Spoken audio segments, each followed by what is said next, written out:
Hello and welcome to Praying on Purpose. This morning I would like to begin a conversation about the best ways to prepare for davening. Obviously, this is a discussion that can take us quite a lot of time. But if I would ask you, what do you think is the single best way to prepare for davening in the morning? How can I get myself ready to engage in a conversation with Melech Malchei Hamlachim? How do I prepare myself for that, what could potentially be an extraordinary moment? So I would think that for starters, the best thing to do is to try to detach myself, disconnect myself from the people around me. In fact, there are laws which we'll review another time, which govern and legislate to the extent in which we are actually permitted to engage in conversations with people. Certainly, greetings of certain nature are inappropriate in the morning before davening. That the idea is that we're supposed to begin our day by talking first to the Rabbanu Shalom, and only afterwards can we then begin to engage with other people. So the best way, I would think, to prepare for davening is by really just preparing myself, meditating, preparing myself to have an opportunity to speak to the Rabbanu Shalom. It is therefore quite surprising that the Magen Avram brings down in Siman Mem Vav in Orach Chaim, and I read to you, he quotes from the Sefer Kavanos, from the Reb Chaim Vital, Talmud of the Ari, that Kodem Tfilas Shachris, that before a person daven Shachris in the morning, Yikabel Alav, he should accept upon himself mitzvah saseh shel v'yahavta l'reacha kamocha, that he should accept upon himself the mitzvah of v'yahavta l'reacha kamocha, to love another Jew just as I love myself. Now that mitzvah is a complicated mitzvah to begin with, and perhaps another time we could talk about what that means. But on a simple level, we know that mitzvah v'yahavta l'reacha kamocha means the mitzvah of connecting myself in a meaningful way with other people. I should love other people. I should think about other people.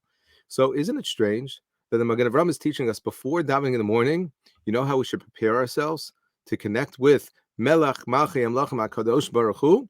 Think about other people. That's the way to do it. Why? Shouldn't I wait until after I daven to begin to think about others? Shouldn't I first daven, speak to HaKadosh Baruch Hu, and then as I re-enter the world around me, I can then begin to be makabel upon myself the mitzvah to recha kamocha, so I can prepare for that which will hopefully be a productive, meaningful, peaceful day in my interactions and encounters with other people. But that's not what we find. So the Chai Adam, in his discussion of this particular idea from the Magen Avram, and he just mentions it very briefly, he doesn't really discuss it at all. He says, by doing so, he says, this is the way that I can see to it that my tefillah will not be sort of offered in a vacuum. I am not going as a single individual and approaching the heavenly gates and saying, here, will you please accept my gift, so to speak? But what I am trying to do is integrate my tefillah together with the rest of Klal Yisrael. So the Chai Adam basically explains, if I understand correctly, that the mitzvah the inyan to be makabel upon oneself, the mitzvah v'yahavta l'reacha kamocha, is really a means to the end of connecting with HaKadosh Baruch Hu. So therefore, it's a little bit of it's a hack of sorts. This is the way that I can essentially join together with the rest of Klal Yisrael. It is similar in concept to the whole idea of davening b'tzibur, that even though I am davening as a single individual, I recognize that my success as a single individual can only be greater if I am joined together with the rest of Klal Yisrael. So that is one approach. Perhaps another way to understand this, and maybe at least thematically related to another idea, the Shulchan Aruch in Siman Sadi Beis tells us, Tov litain staka kodem tefillah. It is good, which doesn't mean one is obligated to do so, but it is good, it is proper. It is advisable, one is encouraged to give charity before davening. Why is this? So the Pri Megadim says over there, based on the pasuk, Ani b'tzedek echazeh panecha. Now, I believe over here what's being presented is a somewhat different idea. Ani b'tzedek echazeh panecha is a pasuk from Tehillim. Through tzedek, in this case, through tzedakah, echazeh panecha, I approach your face. In other words, the idea is that I am encountering, I'm trying to approach HaKadosh Baruch Hu through tzedakah. This may be understood along the lines of an idea that we've discussed in the past, and that is that if we want HaKadosh Baruch Hu to be generous with us, if we want HaKadosh Baruch Hu to receive us with compassion, with grace, so then we need to treat others in such a fashion. Mahu chanun afata tehi chanun. We want HaKadosh Baruch Hu to be graceful towards us. So as Chazal tell us, kamarach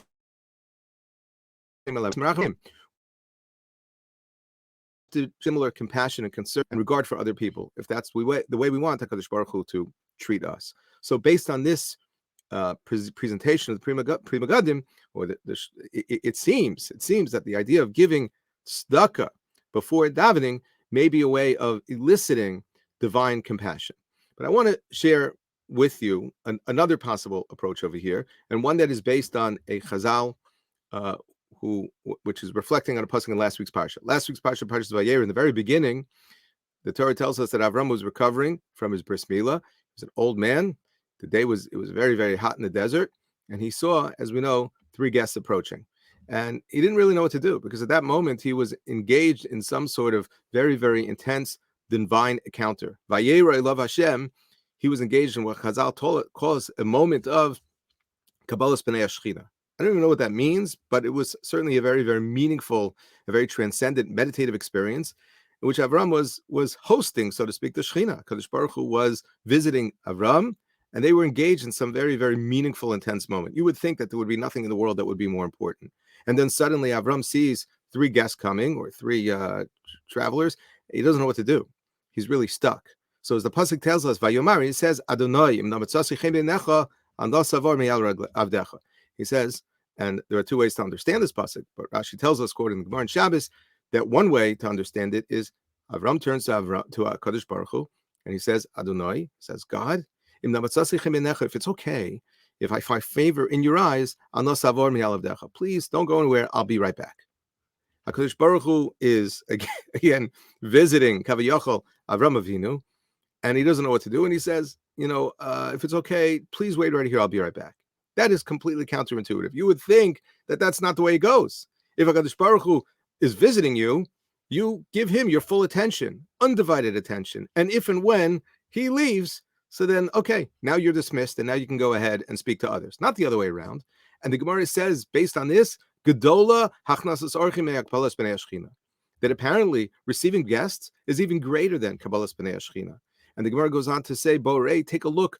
Shelo k'midas HaKadosh Baruch Hu midas basav adam. HaKadosh Baruch Hu is different, because if this were any situation involving people, can you imagine if I had been paid a visit by a very, very distinguished individual, a king, the president, whatever the case may be, and he's visiting with me, and I have this extraordinary moment, and then someone knocks on the door. I wouldn't say, excuse me, Mr. President, could you please wait here for a few minutes? I just want to see who's at the door. I'll be back. Please hang around. Make yourself comfortable. Nobody would ever do that. But over here, Avram Avinu does exactly that.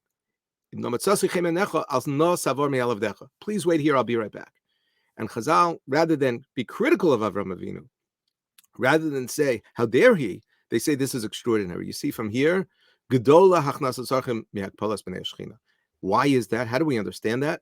So that's the conversation also, which we could probably spend a lot of time on. But I want to share with you very briefly what the Maharal says. The Maharal in Nesivas Olam, in the Nesiv Gemilas Chasadim Perek Daled, where he talks about this, he says as follows. He says, the truth of the matter is, there is no way to truly, truly be Mekabel Pnei Shechina in this world, because, as the pasuk says, Lo Yirani Ha'adam V'chai. We don't know exactly what was going on with Avram Avinu at that moment, but we have to recognize that as mortal, finite human beings, we are limited in terms of our capacity to truly be Mekabel Pnei Shechina. We can't see God. However, he says, there is one way in which we can actually connect to HaKadosh Baruch Hu in a very meaningful way. And that is that when we are able to connect ourselves to B'Tselem Elokim, another human being who is created B'Tselem Elokim, and warmly receive that person, embrace that person, connect with that person, HaKadosh Baruch Hu says, if you do so effectively, you are connecting with me. And so therefore, what Maharal basically says is that Hachnasas Orchim trumps Kabbalas B'nei Shechina, because it really is not an interruption. It's not a disruption. It's actually a continuation of that. And in some ways, it's a more enhanced way. It's a more real, it's a more concrete way that we could connect with HaKadosh Baruch Hu. Of course, one does not replace the need for the other. When we daven, we are trying to achieve a moment of what we would call Kabbalas B'nei Shechina. We are trying to be singularly focused on the fact that now we have the opportunity to talk to God. And that should be a very, very meaningful, intimate, personal experience between me and God. But as our rabbis teach us, the way we prepare for that is by being mikabel upon ourselves, the mitzvah of V'ahavta l'recha kamocha. When I come to shul in the morning, I look around at all these people. I don't have to walk around and say, hi, good morning, good morning. In fact, perhaps I shouldn't. But at least in my mind, I say to myself, I love people. There's a Tzelem Elokim. There's a Tzelem Elokim. There's a Tzelem Elokim. I try to connect myself in that way. And by doing so, I prepare myself, I condition myself for what is to come. The experience of Kabbalah's Pnei Ashchina. What an extraordinary idea. There are times that we walk around, people can walk around, where's God? I don't see God anywhere. Prove to me there's a God in the world. The Maral is teaching us that the way in which we encounter the divine presence in this world is through other people. That if we can properly be makabel other people and see them for what they are, an individual who is created b'tselem Elokim, we are in a sense being Mekabel Pnei Hashchina. Again, one does not come at the expense of the other. And so therefore davening is essential. And no, we don't talk during davening.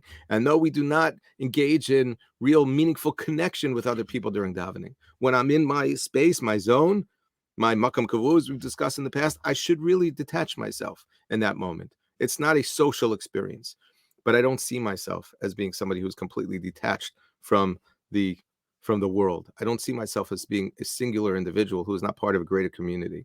I recognize that I am part of a community with lots of people, and I want to connect with them. And I recognize that that is another channel in which I could properly be Mekabel Pnei Hashchina, because the Maral says that is probably on a certain level the best way.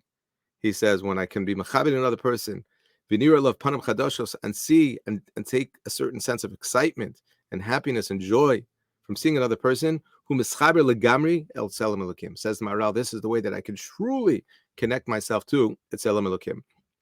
So there are three possible ways to understand why it is that, as the Magen Avram tells us from the Ari, it is a proper thing to be makabel upon oneself, the mitzvah of the Haftal L'Recha Kamocha before davening in the morning. Either, as the Chai Adam says, because I connect myself with other people, and my tefillah will be included in the tefillah of Klal Yisrael, or perhaps, as the Pri Megadim says, Ani b'tzedek echazeh panecha, that we turn to HaKadosh Baruch Hu from a place of tzedakah, hoping that He will treat us kindly as well, or based on this idea that Gedola Hachnasa Soachem Me'akpalas B'nei Hashchina, we recognize that one of the greatest ways that we can ultimately attach ourselves to the Ribbono Shel Olam is connecting meaningfully with other people. Thank you so much, and have a wonderful day.